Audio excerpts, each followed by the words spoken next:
guys, welcome to another episode of the Entertainment Now podcast. My name is Nick. I'm Ian.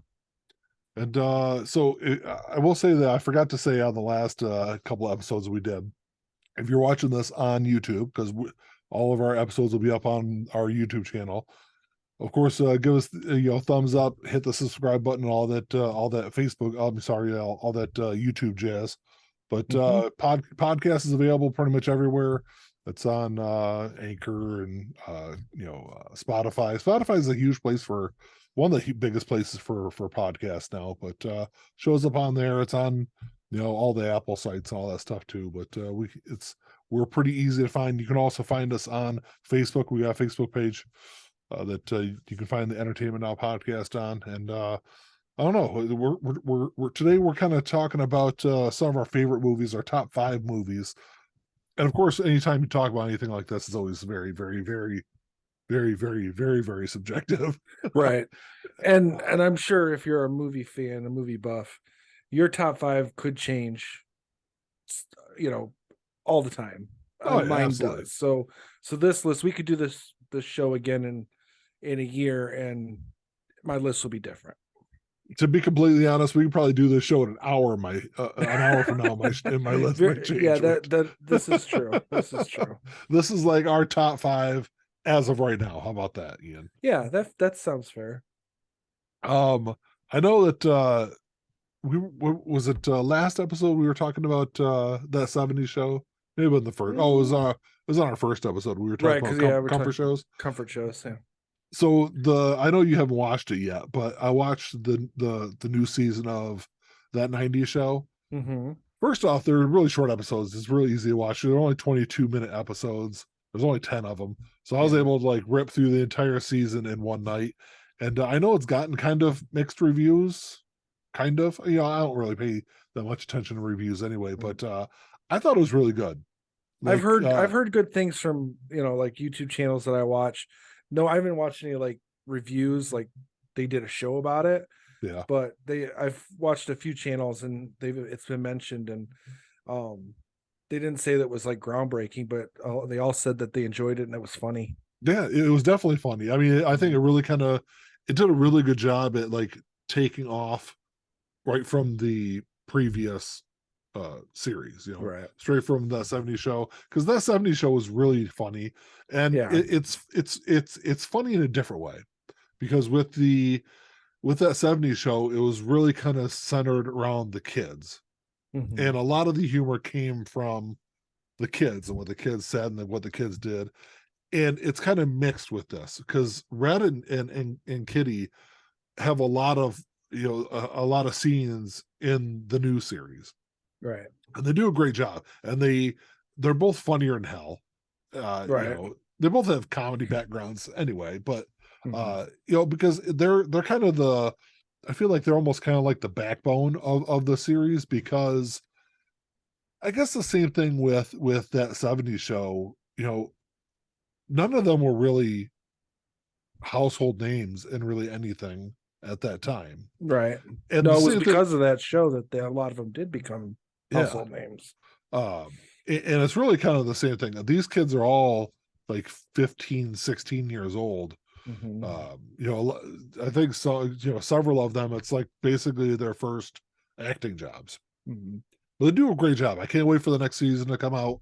Like I said, I binged it an entire night. I don't typically watch a lot of TV, so I don't have a whole lot of time. But since we're talking about Netflix shows, real quick, I just saw that they announced that season 6 of Cobra Kai will be its final season. Yeah, I saw that also, which I think it's fine. I think it's kind of run its course.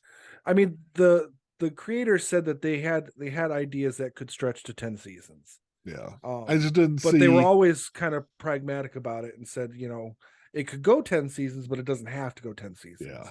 And I agree. I think where they're at now, it's kind of a natural spot to end it on a high note, so because I've enjoyed every season, and since it started, it's been I feel like there's a couple of seasons were a little more down for me.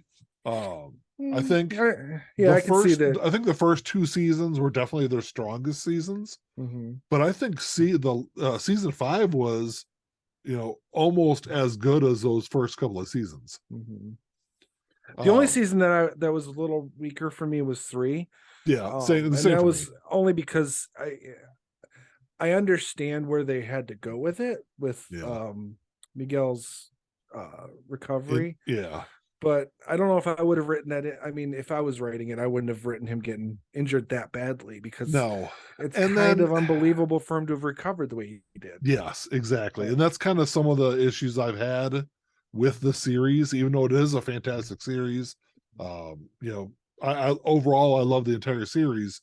But some of it is very, it does kind of touch on unbelievable at times. We'll say it stretches credulity, but it's very, in my opinion, it's very minor, and it really doesn't do it that much more than the movies did. No, yeah, I know. It's very much in the same universe as the movies. Yeah, I get it. I'm not saying it's bad because of some of those more unbelievable aspects. It just I will say multiple times a season I kind of roll my eyes at it, which that's all kind of part of it also, but it's still a great series. If you haven't watched it, go watch Cobra Kai. Yeah, definitely watch it. Another thing I will say that I don't binge watch really anything other than Friends, because Friends is something I can binge watch and I don't really need to watch. I got sucked into I know you're not a fan of Western stuff. You haven't watched Yellowstone. I love Yellowstone. Yellowstone is like, the best way to kind of put it is it's like the Sopranos meet the Wild West kind of thing, even though it's like takes place in modern times. It has that like mafia kind of feel to it, which I always like. But I got really sucked into the 2 prequel series, 1883, and then 1883 stars Harrison Ford.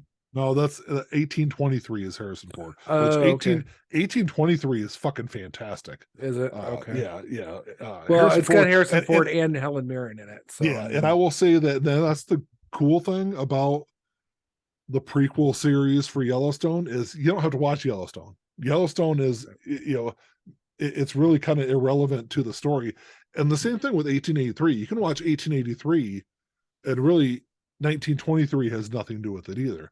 1883 stars Tim McGraw and Faith Hill, and they're like the family in Yellowstone, this is their like great grandparents. Right. It's their like journey on the Oregon Trail from Texas to Montana. Right. Okay. So it's great. If you're a fan of like Western stuff and like the Western expansion kind of stuff, it's a great series. I enjoyed it a lot more than I thought I would. But I will say that I watched them very much out of order. Because Yellowstone is on, I didn't even know I had Yellowstone, because this season 5 of Yellowstone just started. But you can only watch it on the Paramount Network. So you can only watch it on TV right now. You can't stream it. And I didn't know I could watch. I didn't even know I had Paramount Network. So I was like, well, I can't stream it. I'll have to wait till it's on Paramount Plus or whatever later in the year. So I was like, oh, I'll watch because I really had no interest in watching 1883. I was like, oh, I'll watch 1923 because it's got Harrison Ford in it. Of course it's gonna be interesting. And I got completely sucked into it. There's only 4 episodes out right now, because they're in the middle of it's like a mid-season break, and then the next episode doesn't start until the first week in February. So I watched the first 4 episodes like in a fucking night. I was like, well, shit. now I'm kind of invested in this. I went back and watched the first season of 1883. I kind of got sucked into all that. But the funny thing was, like, you probably won't watch it, so I'm not gonna. I guess I can kind of spoil some of it. Spoiler alert for the viewers and listeners. Yeah, exactly. So when they like halfway through or 3/4 of the way through filming 1883, because 1883 was filmed before 1923. They had given them the go ahead for a season 2, not knowing that pretty much everyone fucking dies in 1883. In the Like, first season. it's the only season because everyone fucking dies. Oh, Yeah, they gave it a second season. that's why. So they went ahead with and made, because the 1823 wasn't going to happen. Mm. So that's what the second season of the series is. Oh, I see. Yeah. Okay. But it sounds like there was only going to do You- 2 seasons of. You keep bouncing around. Is it 1823 or 1923? I'm sorry. You said it both ways. It's 1883 and 1923. Okay. They take place 40 years apart. Gotcha. Okay. Yeah, it's numbers. So yeah, it is like I said, 1883. 1883 is the only one you've said the same all the way through. Yes. But the 23, you kept saying Yes. 1823, then 1923. It's so, 1923. 1923. And it's technically the second season of 1883, is what you're saying. Kind of, but I mean, not really, because they're not connected. Other than the through storyline of the family. Yes, which is, like I said, you can watch 1923 and never watch 1883 because it's irrelevant, other than the fact that Harrison Ford is Tim McGraw's brother, which, like I said, really has nothing other than the first like 4 minutes of the very first episode of 1923. Like, it doesn't matter. But anyway, I got sucked into all that. So I've been binge watching that for the entire week. Yeah. Which, like I said, it's funny because I don't binge watch really anything. Right. And I haven't really been binge watching anything recently. No. I'm just bits and pieces here. I checked out the first 2 episodes of the new Night Court, which were okay. How is that? It's okay. The only complaint I would have, and it's not an issue with the making of it. It's just, so after I watched the first 2 episodes, I went back and watched a couple old episodes, like from the very first season of the original series. Yeah. And I noticed that it's just, everything's rushed in the new thing. I mean, it's just super fast paced. The dialogue, it's everything's delivered fast. It's boom, boom, boom, and done. And it's just, whereas the old one, even though it's only like a minute, like 2 minutes longer an episode, it's got more time. Yeah, for some reason things feel more naturally delivered. Yeah. You know, I don't know. I think it's just a symptom of modern sitcoms. Yeah, the original series relied, I feel like, heavily on Harry Anderson. Even though it was an ensemble cast. Right. As I say, I think it even started out more as a Harry Anderson vehicle. Yeah, it might have. So not having Harry Anderson, obviously he died in 2018, something like that, 2016. It was just a few years ago. Yeah, I don't know. Several years ago, and then Marky Post. I didn't know she died 2021. So did the guy who played Mac. I can't remember his name now. Robinson, I think was his last name. He? I didn't even know he was both dead. Him and Marky Post both died the same year. Oh, okay. So not having, because originally I was like, why is John Larroquette the only person that's involved in this series? I have a feeling that'll change because there's still Marsha Warfield and Richard Mole, which they both said that they have no interest in being in it. Yeah, if they don't want to be in it, then there's no reason to have them there. But how they brought John Larroquette back to it is kind of okay. I mean, because he's the public defender now, right? Yes, she brings him back. She asks because the first time he was the prosecutor. Yes. Yeah. Is he still a sex addict? Because even though they kind of cleaned that up at the end of the original series, right? And they imply that he was married and his wife is dead. They didn't say it, but they kind of implied it. Okay. I'll watch it. Yeah, I mean, like I said, I liked it, but it's just everything. Just it's too that it's I don't know. It's hard to explain. It's a modern sitcom. Yeah, but even like, I think it suffers if they maybe did it as a multi-camera, or was it single camera comedy more like a Modern Family or Home Economics, Yeah. I think it would probably work better. Yeah. By the way, have you watched Home Economics? I have. I That's a actually great fucking series. I really like that show. I really like it. Yeah. Yeah. It's I'm like halfway through. I think I'm actually caught up on the most recent season, I think.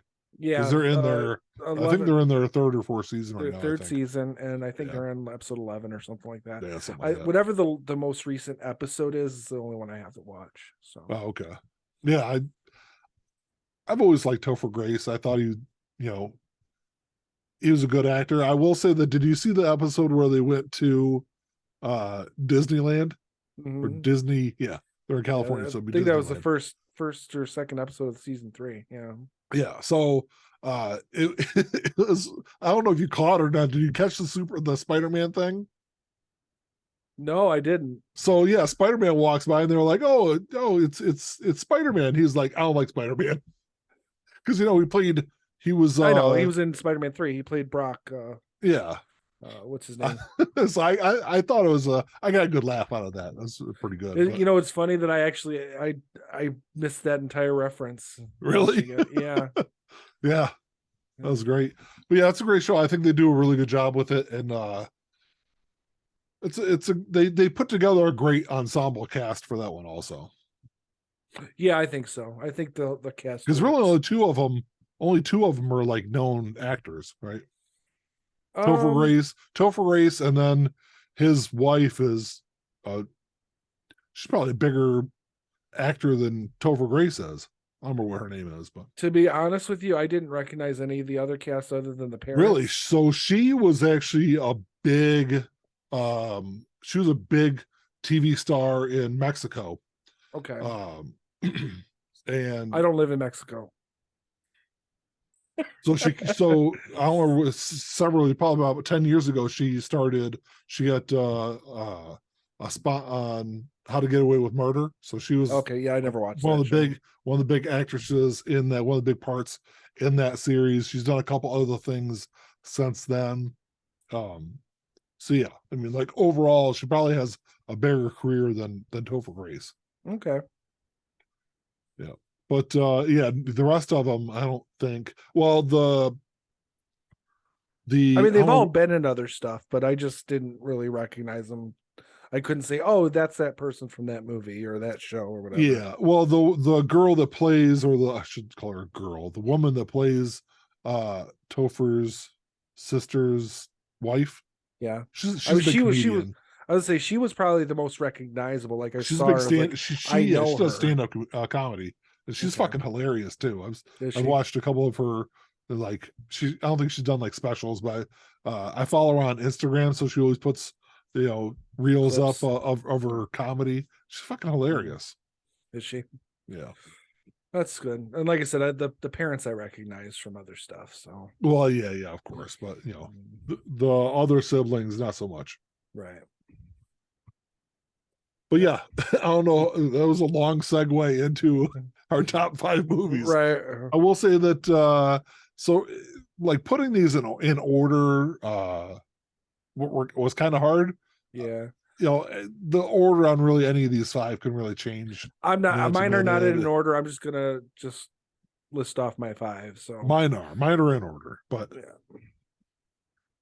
But if you want to go ahead, just toss one out there, Ian. Well, for my first one, before you attack me for mine, I'm not going to attack you for it. I mean, I mean, I guess there's a handful of movies I could say you're out of your mind, but yeah, sure. So we talked before we went on, and lumping certain movies into their respective series or trilogies is acceptable, which is kind of good because I was going to go with just Back to the Future, but I'd much rather go with the trilogy, Back to the Future trilogy. Because as a trilogy, I think it's a perfect. You can sit and watch it. It's all one movie. It's all one movie, and I kind of recommend that if you're going to sit and watch the movies, you got to watch them just back to back. Yeah. Set aside. I know it's like 6 hours, but set aside that 6 hours. That's nothing for people watching TV anymore. Plus, people can binge 10, 12 hours of Game of Thrones. They can watch 6 hours of Back to the Future. I've watched an entire trilogy of The Lord of the Rings. So in one sitting. in one sitting. Yeah. See, Oh, I couldn't I do shouldn't that, say but that. I didn't do Lord of the Rings. I did the Hobbit trilogy. I okay. watched all three of them I one still night, haven't watched the third and one. that was that's a lot longer than 6 hours to watch movies, but Yeah. 6 hours barely gets you through one and a half. through two of them. Yeah. Well, it doesn't get you through two of them. I think two of them would be almost 7 hours if Yeah, you're watching the theatrical cuts. yeah. And if you watch the extended, it's closer to 8. I want to say there's just like little. I think they're 3.5 hours, a little over 3.5 hours. The extended cuts. The extended cuts are. The extended The, cut of Return of the King is 4, yeah, or just over 4. that's So. Lord of the Rings. That's not the Hobbit. Oh, oh yeah. I wasn't thinking about that. I don't know how long those Yeah, are extended. yeah. I want to say they're only like the extended versions. I want to say are like 3.5, maybe 300, 340 or something like that. Okay. I do want to go back and rewatch them. I just haven't gotten around to it. But Yeah, yeah, Back to the Future, the Back to the Future trilogy, we'll say it's my number 5. yeah. So Mine is a very recent movie, came out in 2018, and that is A Star Is Born. Absolutely fucking love that movie. Uh, it's a great movie. It's if you've ever seen any of the other ones, it's far better than any of the other ones. I think this was the 5th version of that movie. I'm not a big Lady Gaga fan, but she does a great job in it. Bradley Cooper does a great job in the movie also. I think it was his directorial debut also, I believe. possibly. I didn't know he directed it, but if he did, it would be probably his first. I'm almost 100% sure it was his first the first movie he directed. But like I said, great movie from beginning to end. Okay. So for my number 4, Halloween 1978. It's a great one. Yeah, I mean, and it's not just a great horror film, it's not just a great slasher film, it's a great movie overall. Um because it took what could have been just a cheap run of the mill B horror movie, and just through uh shot design and set, just everything, it really elevated Yeah. to a point where it's a great film. It's So one of those it's in my top movies 5. where if things didn't play out right, It would have just been a B it movie that nobody ever it talked would have. about. Exactly, Yeah. exactly. I think they kind of uh every risk that they took making that movie, they made the right decision on. Absolutely. Yeah. And I think and even though he was a relatively new director, John Carpenter, I think in the hands of any other director, it would have most likely failed, with maybe the exception of Wes Craven, because he was Yeah. kind of at the same level as John Carpenter at that time. Yeah, I don't think anyone else could have pulled that movie off the way he did, with his sensibilities Yeah. that he still has today, but he still exercises when he decides to direct a movie anyway. No, it's definitely a good one. It's probably, as far as like horror slasher movies go, it's definitely one of my favorite ones. Absolutely. If I was putting a list together of favorite horror movies, that would definitely be on there for sure. Oh yeah, it'd be my. Even though I was never like a huge Halloween fan, it's a great movie. Right. Especially when it kind of kicks off the whole series. Yeah, you can't hold it in the same category as the ones that come after it. Yeah. Even though it is the setup, none of the movies, as good as a lot of them are, or some of them are, they never live up to the original. Even when they intentionally go out of their way to try and do so. Yeah. So, and not a one of them out of the 13 that have been made, none of them have reached that level of suspense and anticipation. Yeah, none of them have. I don't. Very few movies ever do that. I think as far as those two suspense go, as a suspenseful film goes, very few films I think have ever lived up to that. Yeah. So I agree with you on that one. Number 4 for me is sticking in that music kind of realm is That Thing You Do. Absolutely love that Oh movie. yeah, It's it's one a of good those movies movie. where I can sit down and watch it. I can probably watch it every other week if I had the time. You know, it's funny. I actually was thinking about that movie not too long ago, and I was like, I haven't seen it in ages, and I really do need to sit down and rewatch that film Yeah, I mean because it's been a long time. it's a movie that I probably watch. I would say probably at least once a year, Mm-hmm. maybe once every other year, but I definitely watch it. Pretty on a pretty regular basis. I love that movie. That's Yeah, it's one of those movies that you know it's just a fun movie. It's the yeah, yeah. and I think Tom Hanks really makes that movie. Even though all the guys that make up that band, they were kind of no name actors At the time, yeah, then. I think they've yeah. all gone on to do Most of big them, movies. Most of yeah. them, yeah. So, yeah, that's a great movie. It's kind of a uh, we'll say a comedic snapshot of a time period in music. I think Oh, too. absolutely. Oh, You know, absolutely. And the detail that they put into, because it could have easily just been like a cheap kind of campy comedy, which hmm. in some or ways it just is. a or But just a an independent film. You know, they got yeah, that everyone's that's good and just moved on. Like a lot of but independent films of the yeah, time but period. a lot of the details that they put into making it as realistic and authentic to that time period, I think it really kind of helped it also. Mm-hmm. Yeah, that's a good one. Mm-hmm. My number three is actually music based too. It's Mr. Holland's Opus. The funny Yeah, thing is about that's that movie yeah. is I don't know if you remember this, but so when I was in a band back in high school, we had a song that was titled after that movie. It was called I vaguely remember. it was Mr. Funky's Opus. It was Yes, a yeah. song. Not as And good it as was the not say, movie. no, no. I wouldn't imagine it would be.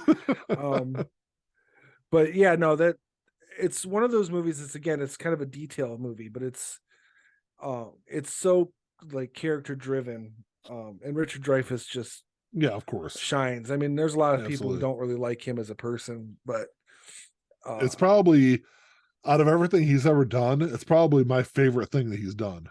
it could be mine too, to be honest with you. And he's done some good stuff. Yeah.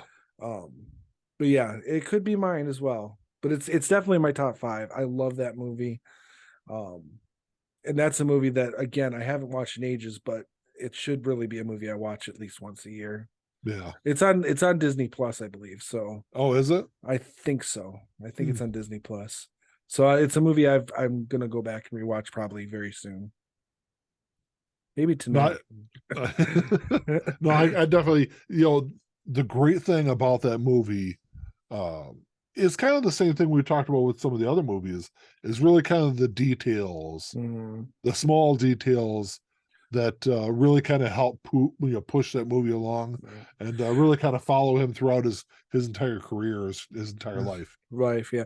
And what works for me, and it is the emotion's not forced. The emotion comes to you naturally, just through what's going on. There's a flaw I find in dramatic films a lot of times where it's done in such a way that it's forcing the emotion. Yeah. You know, and I know there has to be some level of that where the musical cues or the tone are setting up an emotional thing. I don't really see that as much in this, and the emotional beats are still hit every Yeah. time, even Yeah. without the emotional cues. And I prefer it like that. I like it when it's a natural flow. There's not a lot of movies that do that, and this is one of those. No, absolutely.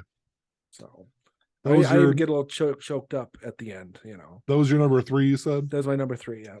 My number 3 pick is probably kind of a controversial one. Mm. Just because the story itself is great, but it's kind of a bullshit story, and that is Braveheart. Oh yeah. It's a great It's movie. a well-made movie. It's a very well made movie. One of my favorite movies of all time, obviously, because I've got a number 3. Mm. But as far as like fact based, Like, if you go, what's the website? History versus Hollywood, I think is the website you can go Yeah. to, and they do a pretty good job of like matching up what's like fact based to what the movie is, and like the movie's almost like a zero. Like, yes, his name was Yeah. William Wallace, and it happened in Scotland, but other than that, Scotland is a real place. yes. Other There than was a that, year, what, 14 or 16 or whatever year yeah, it was. and he was like drawn and quartered at the end, but like the rest of the movie is complete bullshit. It's a Right. great movie though. It's one that it's probably one of those movies I've probably seen Braveheart more than probably almost any movie Mm-hmm. over my life. But Mm-hmm. well, that's my number Yeah. 3. So my number 2 is The Exorcist. I mean, not much could be said about this that hasn't already been said.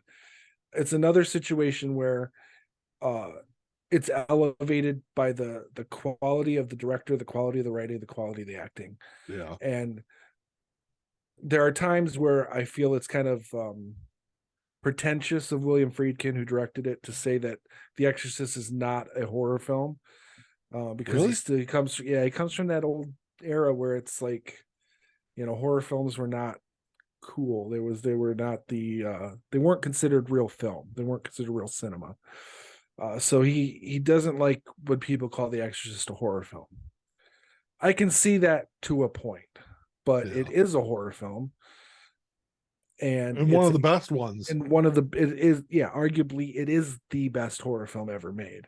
Um, Maybe a close second might be The Shining, and I had a hard time not putting The Shining in my top What are 5. you talking about? Haunted Honeymoon was the greatest horror movie ever made.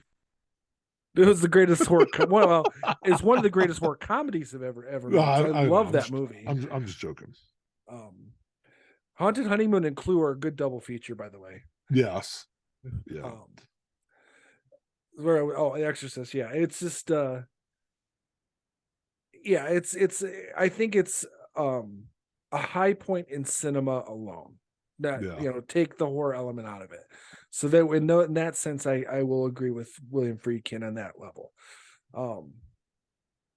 But yeah, it's just Well, such a fantastic movie because I think what makes that movie so special is the fact that you know movies like that, like it was a groundbreaking movie Mhm. when it was made.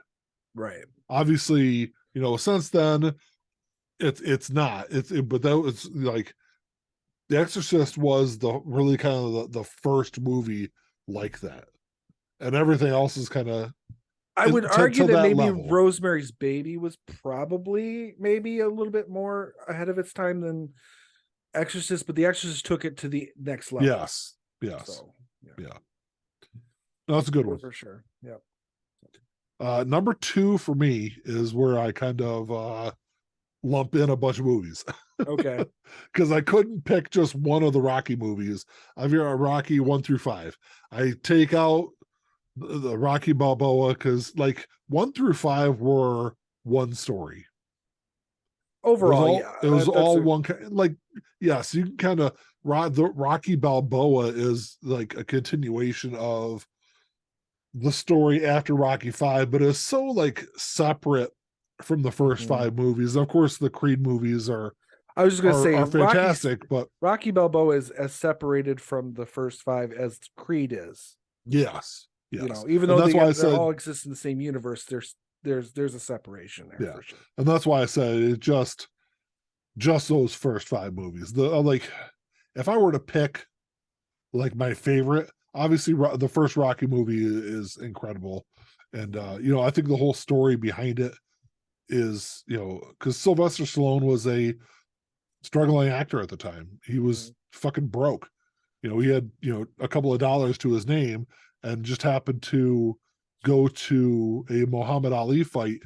I don't even remember what city was in. I don't even remember who Ali was fighting, but it was like Ali was fighting this like no-name boxer. Like, and the no-name boxer took Muhammad Ali, for the full whatever it was 10 or 12 rounds of that fight, and Muhammad Ali still won, but Sylvester Stallone went home and wrote like the rough draft of Rocky that night, Right. and you know took it to a bunch of movie companies, and no one wanted to buy that movie from him and let him act in it. Right. Like I forgot who else was attached to it, but there was definitely some interested production companies in that movie. But like yeah, they Sylvester Stallone was a nobody at that time, and then for him to act in it and write the whole movie, it's a kind of a great story in and of itself. The creation of that series. Right. It's an they underdog story within an underdog story. Yeah, absolutely. They've got a $1 million budget. Worldwide gross, they do like $225 million. I mean, it's Well, I mean, all the success stories in Hollywood are like that. yeah, It's some of the movies on our list. Halloween was $320,000, yeah, and it made, it's made near $1 billion thus far. yeah. So No, the whole series is fantastic. That's I my number agree. two. Yeah. So my number one now, it's controversial just because it's number one, but like I said, I didn't really put these in any particular order. And this list, obviously, like as we've said, it could change in the next hour. Yeah, But my number one is Star Trek II: The Wrath of Khan,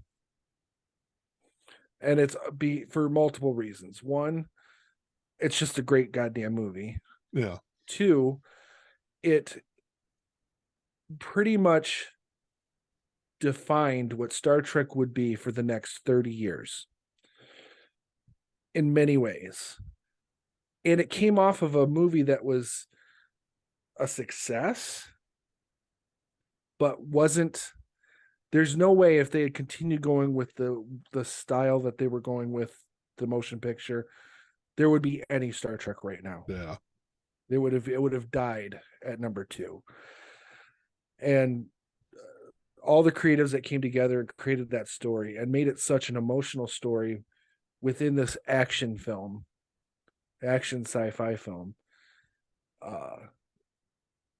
It's just, yeah, it's a movie that I do watch at least once no less than every couple months. yeah. I go back and I rewatch. It's a Star great Trek: The movie. Wrath of Khan. Out of all the Star Trek movies, It's the best. it's yeah. I think it is. It's the most complete movie, I think, of the Star Trek series. That would be probably pretty fair to say. I would say Star Trek 6 is a close second. Yeah, But that's even controversial within Trek fandom. yeah, Although people have really, not to say that there was a lot of hate for 6. Six has always been considered one of the better films. But people are coming around, and I've actually seen some videos where people are making the argument that it's actually better than Star Trek 2. yeah. I I don't don't know agree about with that. that. I'll say that there are aspects of 6 that maybe I think is as good or maybe a little bit better in certain aspects than 2, but like overall I think 2 is a much better movie. I agree. And I agree with your statement that there are elements that you can see, Yeah, okay, that's a little yeah, that was done better. yeah, But it's easy to compare the two though, because they're yeah, both the same director. yeah, So those are fair comparisons too to make. But yeah, Star Trek 2 is, at least for the purposes of this video, is my number one. yeah. My number one is kind of is another like collection of movies, and that is the Godfather trilogy, which I'm on the record as saying that Godfather 3 is like hands down my least favorite of the 3. Yeah, I think the most unfortunate thing about that series, like 1 and 2 are absolutely incredible movies. absolutely. And there was supposed to be a fourth movie. The fourth movie was supposed to take place in the 30s following Vito and his family. I know at one time, I think Leonardo DiCaprio was like rumored to play a young Sonny. So it would have been interesting to see, because it would have been a movie very much like Godfather 2, Right. where it was, Just fill you know, in the gaps kind of a exactly, situation. Yeah. exactly. So I think that would have been really interesting to see. I think I probably would have had maybe uh I think I would look at the Godfather 3 and maybe a little bit different of a light. Um, if it weren't like, if that wasn't the final chapter in Right. the movie series. But Well, I mean, it uh still would be linear in a linear sense, but it wouldn't be the third part of a trilogy. It would yes, just be the last film in a series, yes, you know, yes, which still has a certain weight to it, but not as much weight as as an ending of a trilogy. yeah. But like we were talking before we started recording, there's I don't know, I think I've seen it like on like the Pirate Bay or some of those like pirated sites. There is a copy out there that is the Godfather 1 and 2 in, like, cut up In in chronological order. chronological order. I've watched it, and it is quite good. Yeah. You I've know, to not. watch it that way. I've heard a lot about it, but I don't think there's I was just Googling a minute ago. I couldn't find where it's ever actually been released, Okay. like Well, in any kind of official I way. won't say where I got my copy of it, but the quality is good. I mean, it's near Blu-ray quality. Yeah. Um, and it really, if you watch it in a linear way, it literally works as a 7-hour movie. It Yeah. There's a there's title for the two. Yeah, I can't I remember was what trying it's to I called. don't remember what it's called though. But no, I think that it'd be cool to kind of see that released, even if they did like a short theatrical run of it. Mm. It'd be It'd kind be of hard to do interesting. a 7-hour movie in the theaters. Why not? Well, I The mean, they do the movie marathons. the movie there's a movie theater by me that does like movie marathons. You just Yeah. put a break in the middle of it, you know? Well, then there's a natural break right in the middle anyway. Yeah. In a sense, it's the jumping from the present day of one to the present day of two, because there is a time Yeah. gap there. It's not very big, but it's there, and Yeah. it would be an although it would probably be at like the 5-hour mark. It really wouldn't be much of a mid I mean, movie break. you could break it up, you know, midway through whatever, and just kind of, Right. there are natural cuts Yeah. Yeah. in the movie.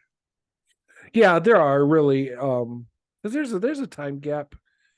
And Just you're right, it from the is time seven that hours. Vito gets shot in the first one to his recovery. I mean, that's several weeks Yeah. within the story. Yeah. So there's natural breaks in there for sure.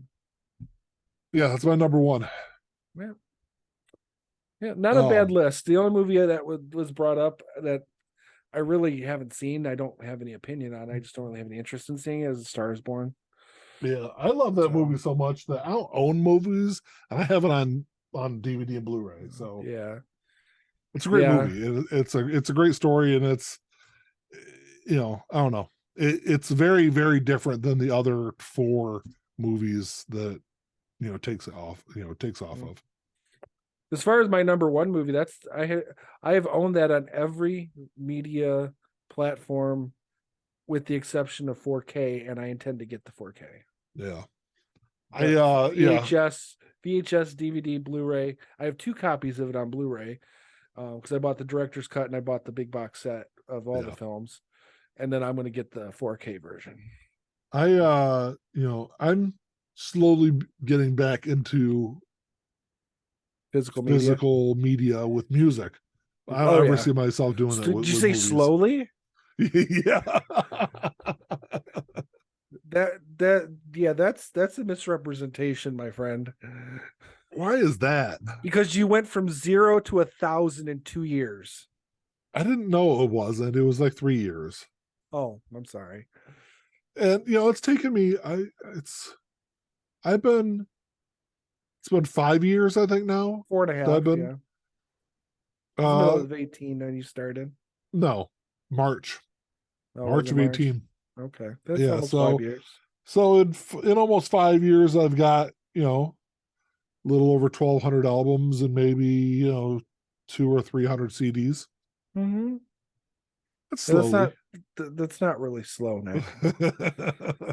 Because I've been collecting since 2014, and I have I don't even have a quarter of that yet, Yeah, well, or maybe coming up close to a quarter of that. But that's all right. and that's 9 years.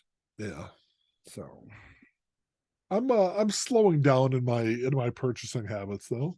yeah, for now. Yeah, We'll for see what now. happens. We'll see what happens though. We'll see what happens in the next couple months. So for anyone watching on YouTube, drop us a comment down below. Let us know what some of your favorite movies are. Um, if you're listening to the podcast, make sure you can go on any of the podcast sites and leave reviews. I think Spotify, you can leave reviews on there now, which I guess they really have been for like the last year or so, ever since they like heavily got into podcasting. But yeah, check all that out. Any questions or comments, you can email us at entnowpod@gmail.com. Anything else to add there, Ian? Nope. No? All right, well, until next time, Talk to y'all later. peace. Play my role, let me tell you about it. This shit right here, man, I'm about it. Only real niggas reside around me. Yo, lady, drop a guard around me. Dip like I know you can, bitch. Show me the ropes like we in the rain.